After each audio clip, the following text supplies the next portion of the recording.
Welcome everyone here to the Smash Sports Show right here on Smash FM outside of John Cain Arena here in Melbourne. Of course, here on a Thursday, but let's go up to our friends over in Adelaide. Of course, being with the Adelaide Storm AVL team. Of course, we've got two very special guests joining us right now. Of course, their name's Rebecca and Nathan, and they join us right now. Thanks both for joining us. Thanks for having us. Thanks for having us. Tell us a bit about the season for both your respective teams last year. I feel like our season we had our ups and downs for sure, as everyone does. We finished off middle of the pack in third going into finals, and unfortunately couldn't quite get it there at the end of the day and finished fourth. But it was a great season. I think we all had a lot to learn from. It was definitely a new team and new coaching staff and stuff. So it was overall, I think it was a good learning year and only positive, good things to come for us in the future.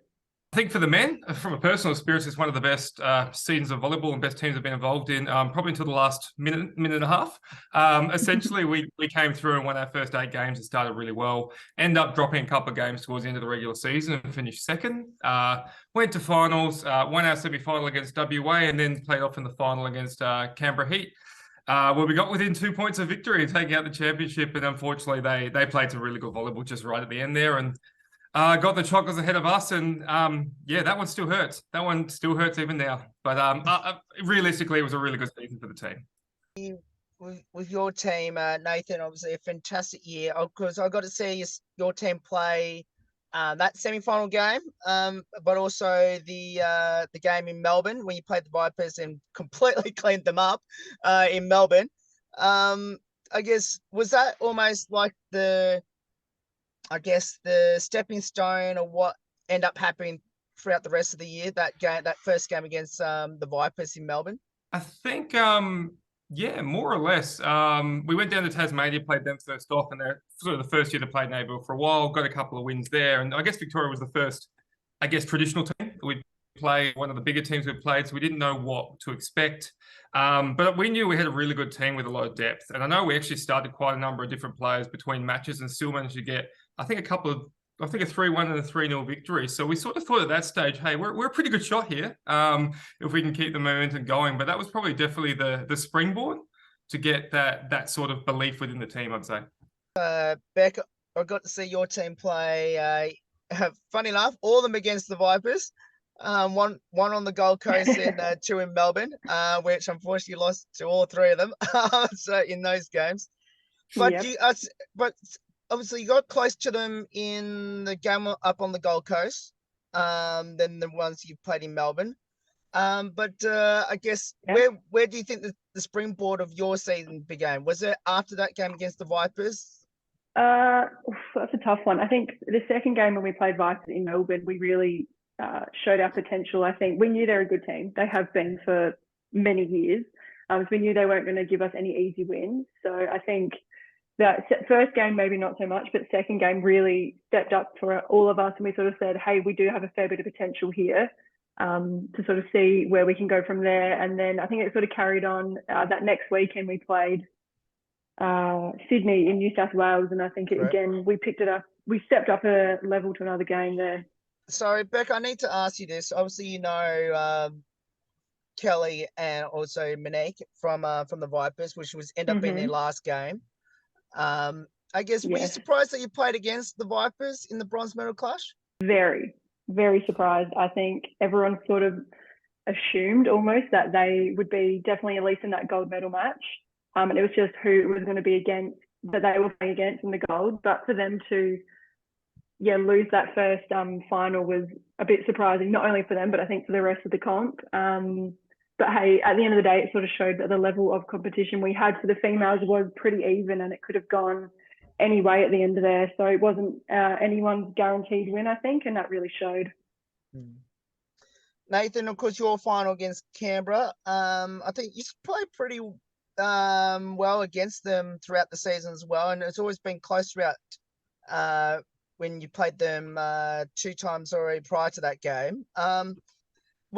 I'm assuming you just weren't surprised you played the Heat?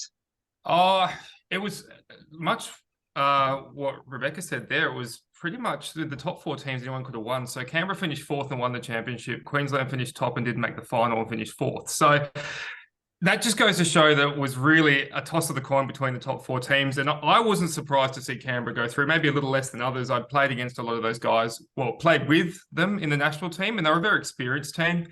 And finals is a different ballgame. And it just didn't surprise me that the experience won out against Queensland in that first match. So it didn't surprise me that much. I was hoping they were a little tired and played a little worse the next day, but unfortunately they didn't. The AVL has come a very long way. Now, of course, you've had the chance to play in Queensland for your finals, and obviously Melbourne had it for a long time as well. Wouldn't it be nice to at least, have a game, have a finals over in Adelaide eventually? Yeah. Wouldn't it always be? Yeah. No, that'd be amazing. That'd be amazing. I think we have a couple of good Yeah. venues to do it here. So Yeah. I'm not sure who the decision makers are per se, but it would be great to get it to Adelaide. One of those finals for sure. Let's share it around a bit. I got no issue with that. I'm sure the Perth crowd would probably agree with us that they probably want to share that Oh, final. yeah. Yeah. Yeah. As long as we're not going over to Perth, Yeah. That's a true point. So tell us a bit about your amazing fans that you have over there in Adelaide. Yeah, we've got a pretty close-knit volleyball community, and sort of everyone knows everyone, not just knows everyone, everyone's friends with everyone is what I've found coming back to Adelaide after such a long time away. And you see that with the AVL teams, especially this year with Volleyball SA doing, I guess, such a good job of publicising it and putting together a great product for the teams. Had a great venue as well. So it was just all put together really well this year. And I haven't been a part of previous AVLs, but from what everyone told me, it's been above and beyond this year. And we've seen that with the support as well. So, yeah, we love it. We have good crowds, and we'll hopefully get the same next year. Absolutely. I feel like you nailed it there, so I'm not going to even try to top that. But yeah, from previous years, I think we've never really had that sort of group we have between the men's and women's teams. It's been very individual, or maybe there wasn't even a men's team at times there. So it's been great to actually have a big group, and we support each other always. So it's it's been good fun. How important was last season, considering there wasn't any AVL season the previous 2 years due to COVID, and obviously what happened in Melbourne and Sydney with their lockdowns? How good is it to be back? With the AVL season and actually have a full season itself? I feel like my body took a while to actually get used to it again, because I hadn't played that many games in a long time. But I forgot how fun it was. Like we have our state league, our club level here, and obviously we love that. But having AVL, it's another level of competition again, and you're getting to play against the best that's in the country at the moment. So it's always an enjoyable time, and I didn't realise how much I missed it when it was not happening because of COVID for a while then. Yeah, and from my perspective, obviously not playing AVL for a long time. I played AVL last before this in, believe it or not, 2003. And we were lucky enough to win that year. But the level, I went back and saw the video, and I compared the level to this year, and it's not even close. Like the top 5 teams from now would beat that team back then. Like it's just improved so much, which is great. And the important thing is we showcase the sport, we showcase the highest level, which is AVL. So all the school kids who are coming up, or younger athletes who want to go and play volleyball, who haven't even started to play volleyball, can see that and start to play. And that's the thing I liked about it so much. And yeah, really impressed with the level. And from my experience, it probably does compare now, especially those top 4 or 5 teams, to a lower to slightly above lower league in Europe, which is pretty impressive considering it's not a professional sport. It's very much amateur here. We train a couple of times a week compared to 6 to 10 times you would over in Europe. So and that's just going from what I've seen within the boys league. I'm sure the girls is very similar too. Absolutely. Like kids get involved in volleyball over in SA, and I know by following the Schools Cup almost every single year that South Australia always wins them, especially the schools of Brighton and also Heathfield. Why do you think volleyball is so big over in South Australia compared to everywhere else? That's a tough one. Well, we are both Brighton kids from the start, so I don't know.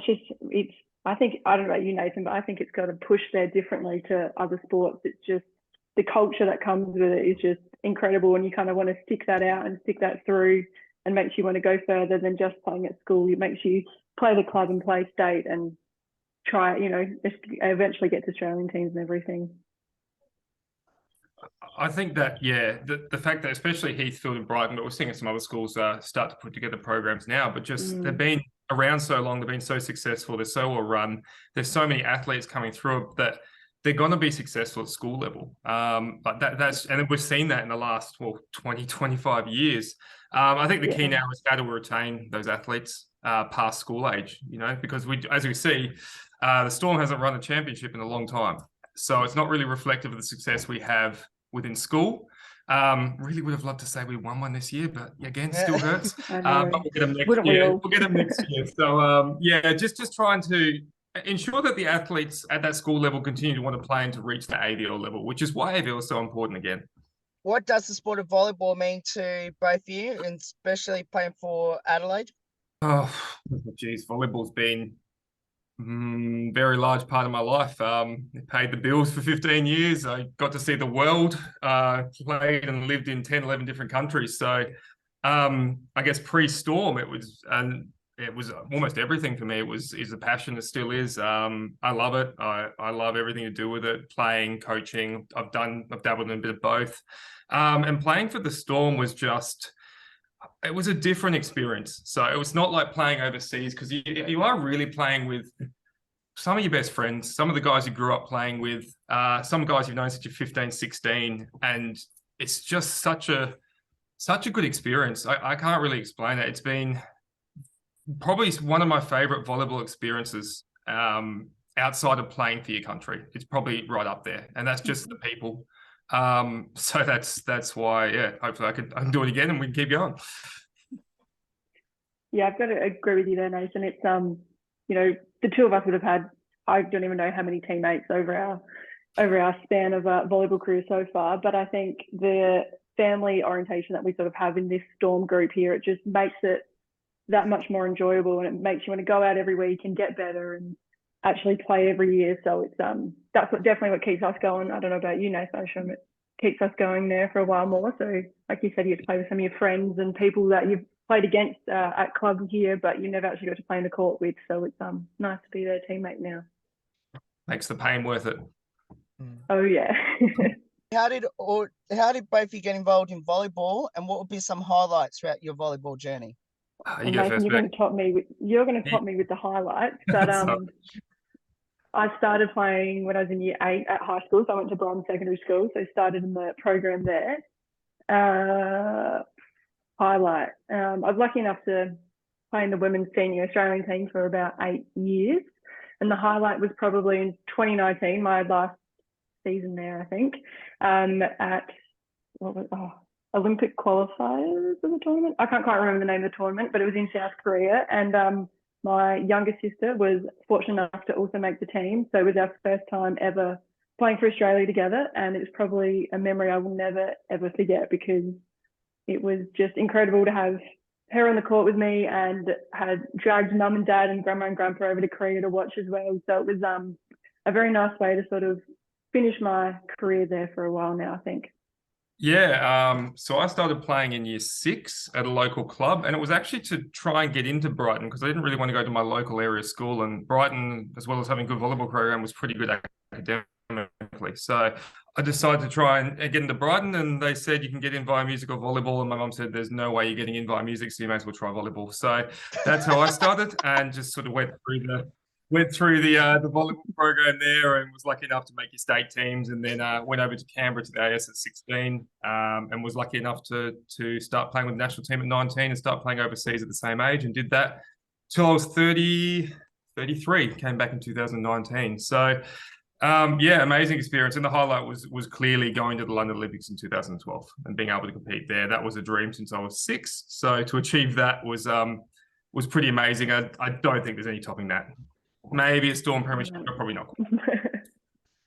You'll get close though. It's close. Now, obviously, I'm gonna ask you this, Nathan, considering you said one of them was the London Olympics in 2012. So tell us about this experience, and how surreal was it? You said it was one of your dreams that you've now accomplished. How surreal was it, and do you still kick yourself for the fact that you've actually done it?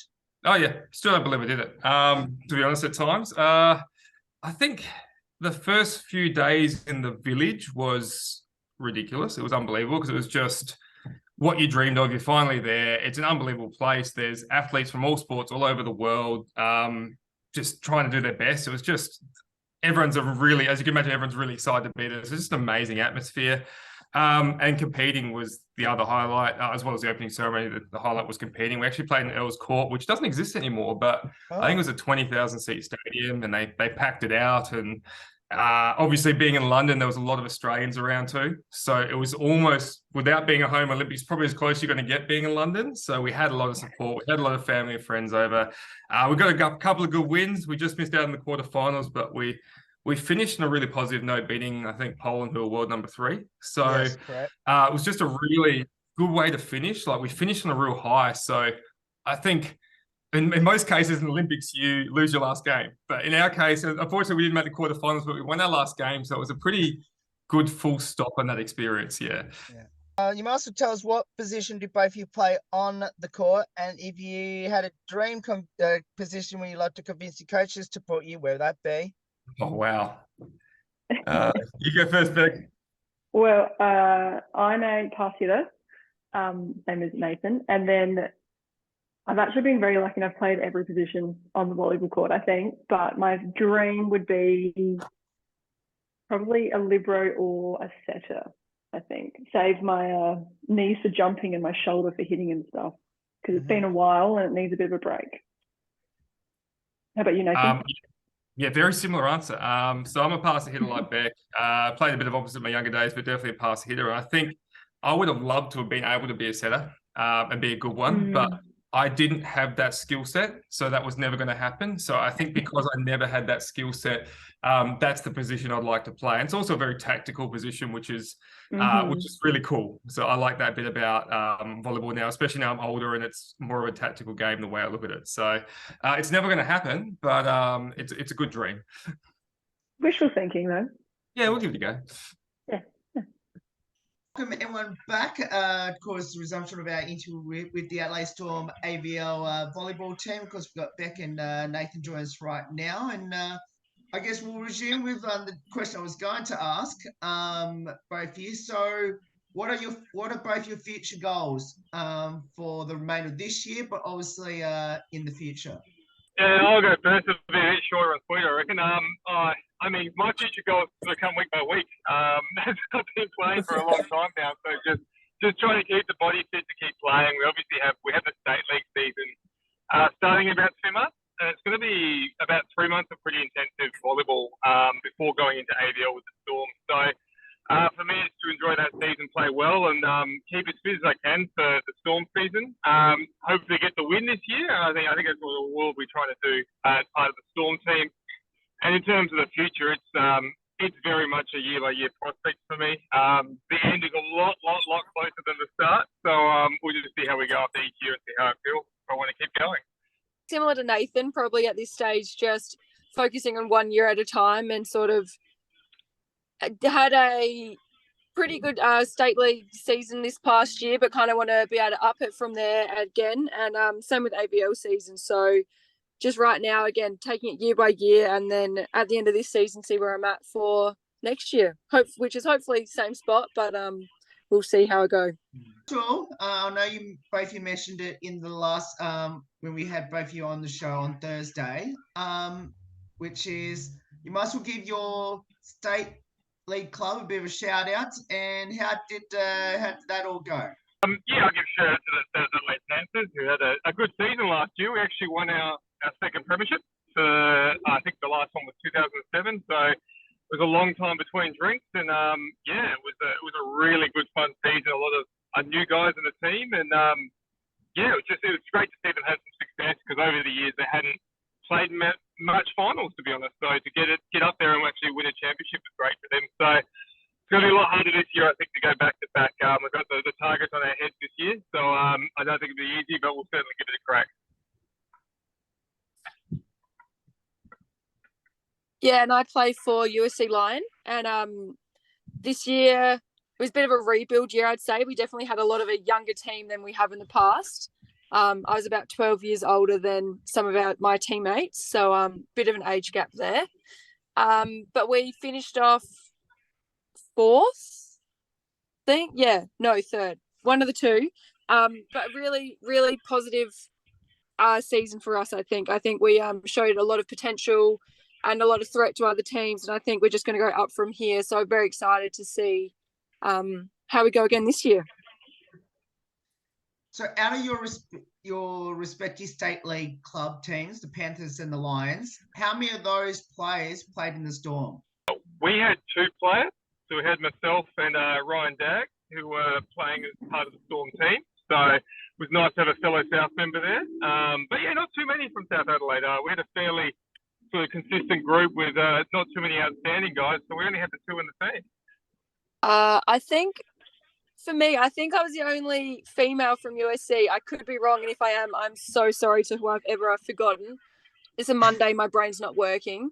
But for the men, we had I think the men had two players. So yeah, we were not too many representatives, but hopefully come this year we can get a few more USC Lion people in both the men and women's teams. Nathan, just going back to the same question for you. You mentioned about the men's. Was there any from the girls? Yeah, there were two. Correct me if I'm wrong here, Beck. So yeah, there's definitely two. Might have been another one. Three. So three. Yep, three. I reckon. South Adelaide. Yep, there was absolutely three. So we had testing my memory as well there. Yeah. Well, that's the thing. After the Storm season, you kind of forget where everyone's come from, and it is sort of exactly. Storm players. You have to like remember where everyone came from. So which is a really good sign, actually. So, what will be your advice to people who are in South Australia that should get involved in volleyball? I think I think we have a number of good clubs around, whether you're looking for a junior team or a younger team or even an adult team. We have, I know the men's division this year, we go down to Div 5, so I think that's 7 men's teams. So there's the ability to play at all different levels, as well as obviously in the junior league. So get out there and have a go. It's actually a really fun sport once you start to play it. So I just think, yeah, go and have a go. And I think most people will stay and will play a number of years of volleyball when they start. I mean, I feel like Nathan nailed it, but it's just such a fun sport, and it got so much potential for friendship groups and career paths if you want to go down a sporting field. But it's not just the indoor. We've got the beach and everything too, so it's got so many options, and I think it's definitely worth a crack for everyone. We'll finish off with these last four, which is all light-hearted questions about the team, the Storm team that is, which is, who had the most embarrassing moments last season on the court, and what was it? Oh, that's a really tough one. That is. I don't know if I can really. I'm sure there were moments that were quite funny. I mean, there's the standard one, which is watching some of the big tall guys, especially the middle, try and do something coordinated in the back row, like generally trying to dive. That can be quite comical because there's lots of arms and legs and limbs everywhere. And I'll probably say one of the guys, probably Brendan Clues, watching him try to dive is a lot of fun. So I think that's probably a number of moments involving him. He won't like me saying that, but yeah, probably something like that. Yeah. So I agree there. Watching Brendan Clues try to do anything in defense is entertaining sometimes. Yeah, for the females, I don't know. Probably, I thought it was funny because she's a close friend. But watching our captain Beth Carey try to serve a ball short and it landed on our side of the court, almost hitting one of us. So she kind of missed the memo of getting over the net, but she tried hard, but just not quite there. Well, I can definitely attest to Nathan's answer because I've actually seen quite a few of those when he's down here in Melbourne and when I was up on the Gold Coast in the finals. So I can definitely attest to that. So who's the comedian, the best singer, and into their TikTok / Be Real? Jeez, the best singer? Oh. I don't know if we had much singing. We did have some sing-alongs on the bus on the way back from Melbourne. And I reckon Regan Feathers was the first one to get that going. So we might give him the Best Singer award. Don't know if it was good singing, but he was the one to get the party started. So let's go with that.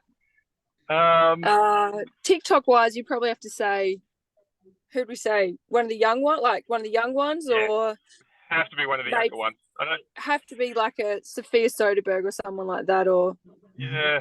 Or even Yeah. Brian Scudder's on TikTok a fair bit, I feel. So maybe Yeah, throw him in there. I'd be happy with Scudder in there. Yeah, I think that's Throw that's him a in fair- there. Ooh. Everyone thinks Ooh. they're a comedian. I don't know if any of them actually are, but they all try their hardest. No, there's no one that really sticks out as the comedian of the team. To be perfectly No. honest, no. I feel like as a whole between the two teams, I mean, like we've said, it's a fun group. So I feel like we all sort of banter off each other and sort of it goes from there. But I don't know if anyone sticks out as being the comedian as such. No, I'd agree with that. It's just Yeah. It's just everyone cops a little bit, everyone gives it a little bit, so it works out pretty well for everyone. Exactly. Yeah. Ask this. Now, Nathan, you just mentioned before about the road trip. So did you travel from Adelaide to Melbourne and back, did you? Yeah. So at the start of the season, we were looking, chatting with the coaches about obviously the flights going over to Melbourne, and they were quite expensive given, post-COVID times is quite difficult. And we a few of us had the idea of how about we get the bus and go over. It was early in the season. It would be a nice road trip to help with the team bonding. And it was actually pretty good. We had a big bus and we only probably had 20 or so players all up because a few flew with work and stuff. So we all had a lot of room. We all, I think, really enjoyed it. It was actually a whole lot of fun and it wasn't actually too draining, to be perfectly honest. But yeah, we got home pretty late that night after that second game in Melbourne. But no, I really enjoyed the bus trip and who knows, maybe we'll do it again next year. We'll see how we go. Any crazy things that you do? Because I know I've travelled and drove from Adelaide to Melbourne and Melbourne to Adelaide and back to Melbourne, and it's a pretty long trip. It's an 8.5-hour drive. So any crazy things that happened on the bus? No, not really. The craziest thing that happened was a very long game of presidents with about 10 people going on. So it's a hard game. Yeah, and then no, there wasn't too much crazy stuff. And then obviously the music, there was a lot of music being played on the way home. So yeah, that was about it really. It was pretty tame from that perspective. Because it's still a volleyball trip, and we're still athletes, and we keep it in check when we need to. Okay, so one last one. Obviously both of you've been in the Storm team for a while. So what have both the men's and the women's team learned from each other, and especially what have both of you learned from each other on and off the court? I think from my perspective, watching the men's team and especially Nathan play this year, you could tell the whole time watching them, they just played as such a team and they enjoyed it the whole time. Watching Nathan play, it's fun. Like, he's a fun player to watch play. He just brings so much to it, and a bit of his celebrations after a big point he's won. He quite likes to get into it sometimes. So you have to see some of those celebration moves he brings out because they're special. Let's just say that. So yeah. Yeah. Okay. What have I learned? Okay, from the girls' team, I think I was actually quite impressed with the way they improved. I thought they probably started off a bit slow, but played some really good volleyball, and I think that was probably more so from player-led. I felt like the leaders of the team, being Beck and maybe Beth and a couple of others as well, sort of led that change, and I think they were playing a lot better volleyball by the end of the season. A little unfortunate they probably didn't get through to the final, probably didn't play their best game that day, but they certainly gave themselves a good shot, and I think that's really important, and that was what I was really impressed with. What I learned from my teammates, what we'll take out of it, I think we learned that having fun and having a good atmosphere amongst the team is half the battle, I think. And I think we had that, and it makes it a lot easier to play good volleyball when there's a really good vibe amongst the team. And we're just going to try and produce that this year. We're going to try and, I guess, mimic what we did last year from that perspective, and the rest should come. Both of you, thank you so much for giving up your time on your Monday to join us. Obviously, best of luck for your state league competition for the Lions and the Panthers this coming year, which is starting in about 2 months' time. And hopefully, I'll be coming over myself to watch some state league action over in the SA soon. And hope all the best. And hopefully, I'll be over in Adelaide to watch your teams play very soon. Oh, thank you for having us. Yeah, thanks for having us. It's been fun. No worries. And that's Beck and Nathan there, joins from the Adelaide Storm AVL team. Of course, we'll put all the details up when their state league competition gets underway, and of course we can watch their Lions and Panthers team in action. There's more on the Smash Sports Show right after this. Don't go away here on the 10th year celebration.